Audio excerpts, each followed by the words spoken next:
Искусство, рожденное в колыбели цивилизаций. Техника чекан и ироки, Узбекистан. Это не просто вышивка, это молитва руками. Таджикские мастерицы используют 6 видов стежков, а узоры повторяют контуры памирских гор. Узбекские усто мастера вплетают в дупи символы Заратуштры и арабскую вязь, сохранившуюся со времен Великого Шелкового пути. Секрет. На создание одной тюбетейки уходит до 30 дней. Каждую нить пропитывают воском, чтобы узоры сияли веками. ЮНЕСКО. Битва за вечность. В 2021 году Таджикистан внес чекан в список нематериального наследия. Узбекистан же в 2023 подал заявку на признание дупи. Почему это важно?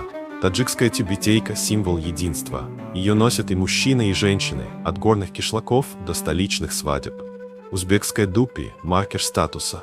По узору можно определить, из какого ты города, чем занимаешься.